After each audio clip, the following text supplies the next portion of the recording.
It was simple. Kill the bad guys who escape justice. And don't get caught myself. Stepping into this role, it's such an iconic, legendary TV role. I'm curious, what did you do to prepare, and did you have any reservations or concerns beforehand? When I first saw, the email coming in saying Dexter Original Sin, I was like, whoa, they're gonna redo this, and then saw that it was Clyde and the original team, and Michael was involved, and that definitely gave me the assurance that it was being done for the right reasons and had the right people behind it. How'd it go today?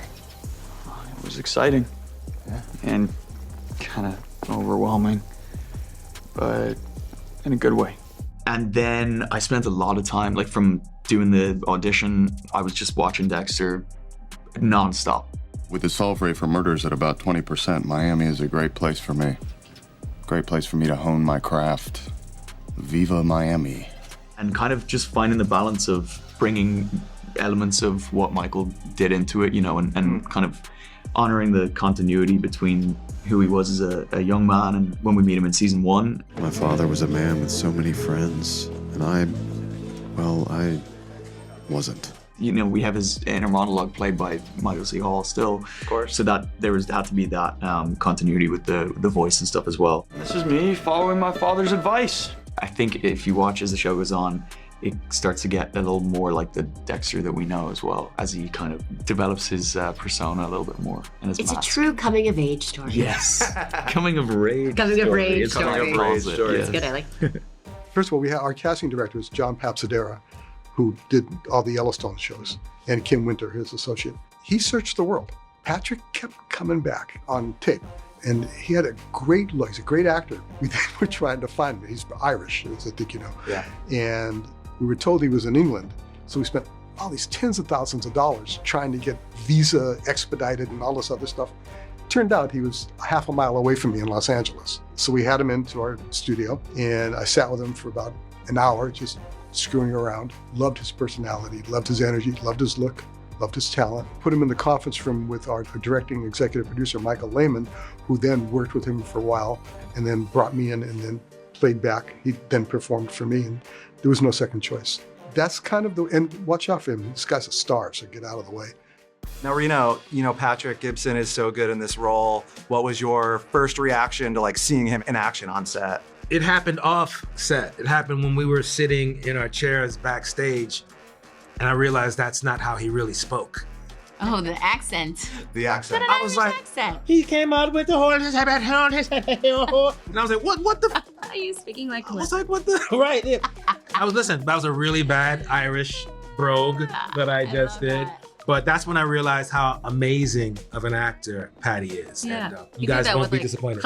eye contact. Yeah. New accent. I mean, just. New person. The first thing I did was grab him and be like, how are we doing this? What's your process? Help me out here, man, because this is a lot of pressure. So he was like, I'm with you, brother. We're going to do this together. That would be our lunch breaks. How are you doing this? And we'd share each other's process and try and help each other as much as we could. We would find our characters' angles. Okay, I look more like Michael C. Hall when I look this way. I look more like Angel when I, catch this light and the hat is tilting this way. He would wear earbuds with Michael's voice playing on loop in his head on his way to work. That would help him get in. I would listen to salsa and dance and love it. So we all had our own process. Patty was like the sweetest dude ever on set also. As the one on a show, you really have to set the tone. He just was so generous with everyone, so kind. We dressed up for Halloween together. We were Jizz and Blood. We got these custom Dexter jerseys made. I was Jizz, he was Blood. As the characters. He's always down for That's right, a fun I forgot time. you did that. Yeah, so he's a good dude. He's really so and a great amazing. actor. This thing, this hunger that you have inside of you, it needs a master.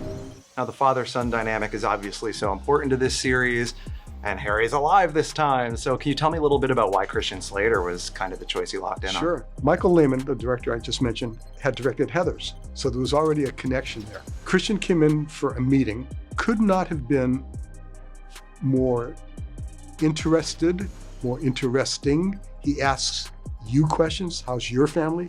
You don't get that. He physically has a similar appearance to James Remar. The entirety of the season, 10 episodes, takes place in about 2 weeks.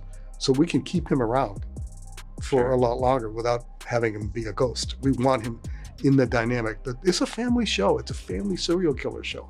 Spend the rest of your days in prison if you're lucky.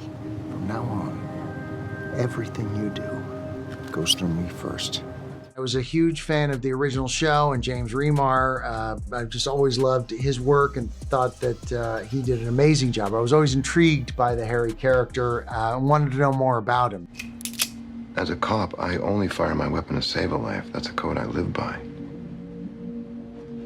Killing must serve a purpose, otherwise it's just plain murder. So the fact that this show was created and we actually do get to see his past and the issues and the traumas that he was dealing with. And I think all of that bleeds into his relationship with Dexter, which is one of acceptance and embracing and unconditional love.